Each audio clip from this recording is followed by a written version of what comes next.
হঠাৎ করেই রাস্তায় চোখে পড়ল এই 4 চাকার বাইকটি। তেল গ্যাস বা বৈদ্যুতিক চার্জ ছাড়াই এটি তৈরি করেছেন রংপুর নেসকোর এক কর্মচারী। রাস্তায় হরহামেশায় অন্য সব বাইকের মতো চলাচল করছে এই যানটি। তাহলে আপনাদের মনে প্রশ্ন হতে পারে, কিভাবে চলছে এই বাইকটি?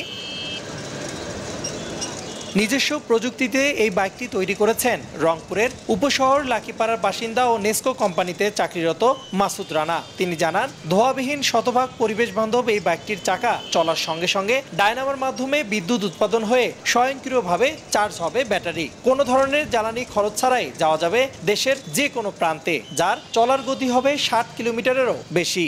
3 বছর আগেও আমি যেখানে ক্র্যাশ নিয়ে চলাফেরা করতাম, রাস্তাঘাটে উঠা চলাফেরা সব কিছু ক্র্যাশ এবং হুইল চেয়ারের মাধ্যমে করতাম। এটা হওয়ার পরে আমি মোটামুটি স্বাচ্ছন্দ্যে সবখানে যেতে পারি।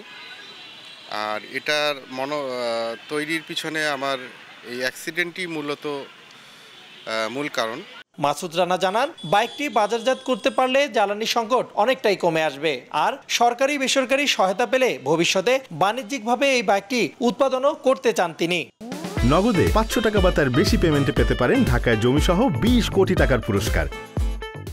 মোটরসাইকেল যেখানে 1 লিটার চলতে গেলেও মানে 1 কিলো চলতে গেলেও তেল খরচ আছে, পয়সা খরচ হয়। আর মনে করেন সর্বোচ্চ যদি দূরত্ব যেতে পারে 50 থেকে 60 কিলোমিটার।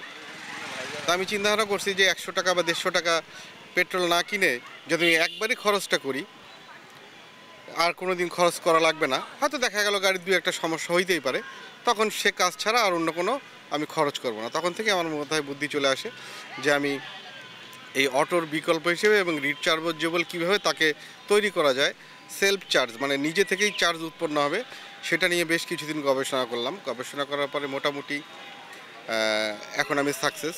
5 বছর আগে মোটরসাইকেল দুর্ঘটনায় গুরুতর আহত হন মাসুদ। তারপর দুর্ঘটনা রোধেই এই 4 চাকা বিশিষ্ট বাইক আবিষ্কারের চিন্তা করেন তিনি।